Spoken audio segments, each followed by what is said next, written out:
Більше не постпред президента в Криму. Після 15 місяців роботи з посади пішов Борис Бабін. Указ про його звільнення напередодні підписав глава держави. Таке рішення не здивувало лідера кримськотатарського народу Мустафу Джемілєва. Неефективною роботою свого представництва у Криму президент був незадоволений. Вже давно версії щодо причин звільнення Бориса Бабіна із посади збирала наша Тетяна Сулій.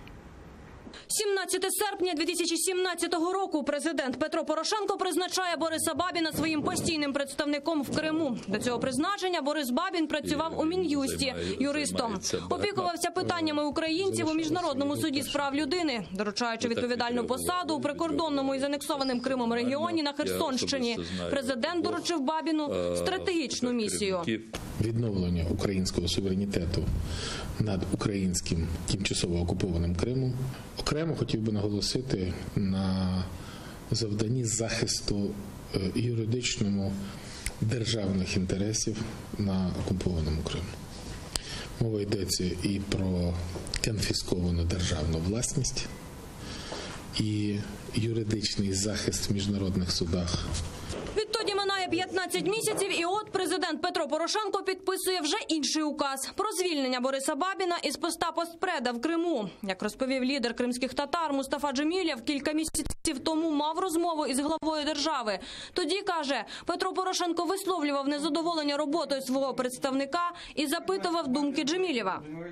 Он выражал недовольство, спрашивал мою точку зрения относительно того, что нужно делать. Я бы сказал, когда вы назначали эту уполномоченного, это не наша кандидатура. Мы вообще-то другую кандидатуру предлагали, но вы его назначили, теперь вы сами будете решать. Борис Бабін пішов із посади постійного представника президента через протистояння з керівниками Херсонської області. Останньою краплею стала нещодавня викривальна доповідь Бабіна про масштаби корупції і сепаратистські настрої у прикордонному з окупованим Кримом регіоні, вважають народні депутати. Він достатньо жорстко ставився до місцевої адміністрації і дуже жорстко висловлювався і щодо перевезень незаконних організацій з боку КПВВ з Криму. Він говорив про те, що відбувається в Генічеську, де дійсно, за його думкою, є сепаратистські рухи, є конкретні особи службові, які можуть так чи інакше сприяти таким рухам. Реакція місцевої політичної еліти, на жаль, така еліта, ми всі бачимо це, ця реакція дуже така, знаєте, показова.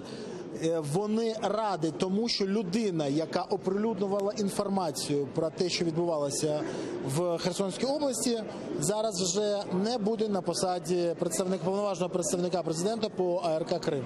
Однак таку позицію поділяють не всі. Нардеп Олексій Гончаренко певен, Бабіна звільнили, бо він був неефективний. Мовляв, розмов було більше, аніж справ.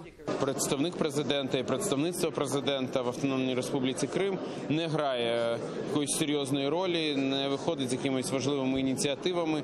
Ми заслуховували, в тому числі пана Бабіна. Ми звертали його увагу на невисоку, і дуже, так м'яко скажу, ефективність роботи представництва. Хто замінить Бориса Бабіна на посту постпреда в Криму, поки не знають ні під куполом Ради, ні в Меджлісі. З новим кандидатом ще не визначився навіть сам президент.